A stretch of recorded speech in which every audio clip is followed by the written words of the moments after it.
कज़ा नमाज अदा करने का सुनहरा मौका।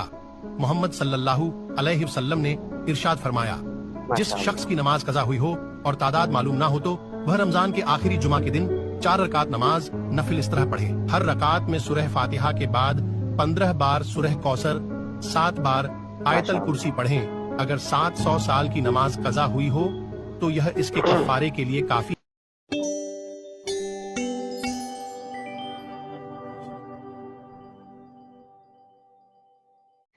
नाज़रीन गिरामी, रमज़ानुल मुबारक का महीना शुरू हो चुका है और इस तरीके की वीडियोस काफ़ी गर्दिश कर रही हैं। बड़ा अफसोस होता है कि आज किसी के पास अगर कोई बात पहुंचती है, उसका हकीकत से क्या ताल्लुक़ है, वो हदीस है कि नहीं है, इसकी कोई तहकीक नहीं करता, बस आगे उसको शेयर कर देता है।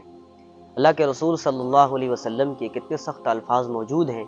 आपने इरशाद फरमाया कि मन कज़ब अलैया मुतअम्मिदन फलयतबव्वअ मक़अदहु मिनन नार, कि जो झूठ बोले, मुझ पर क़स्दन झूठ बोले, उसको जहन्नम अपना ठिकाना बना लेना चाहिए। आप मुहद्दिसीन के हालात को पढ़िए, एक एक हदीस को लेने में कितनी उन्होंने एहतियाती तदाबीर इख्तियार की हैं, कितनी उन्होंने छानबीन की है।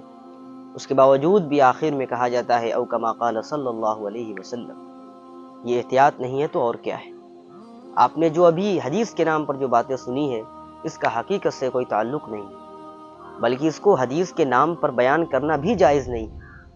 अगर आपके ज़िम्मे क़ज़ा नमाजें हैं और आप क़ज़ा नमाज़ों से बरीउ ज़िम्मा होना चाहते हैं, तो उन नमाज़ों को पढ़े बगैर कोई चारा नहीं है, कोई रास्ता नहीं है।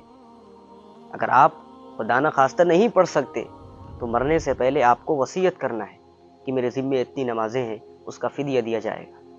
हज़रत अनस रज़ियल्लाहु ताला अन्हु की रिवायत है, आपने इरशाद फरमाया सल्लल्लाहु अलैहि वसल्लम कि जिस शख्स की नमाजें छूट जाएं, वक्त गुजर गया नहीं पढ़ा, तो जब उसको याद आ जाए वो फ़ौरन उसको पढ़े, यही उसका कफ़ारा है, उसके अलावा कोई नहीं। बे पढ़े हुए आपकी वो नमाजें माफ़ हो जाएं, ऐसा मुमकिन नहीं है। ये जो हदीस के नाम पर जो बातें अभी आपने सुनी है, एक रिवायत झूठी, मनगढ़ंत, मौजू रिवायतें बयान की जाती है। मुहद्दिसीन ने इसको रद्द किया है, इसका हकीकत से कोई ताल्लुक़ नहीं है, ये बेअसल है।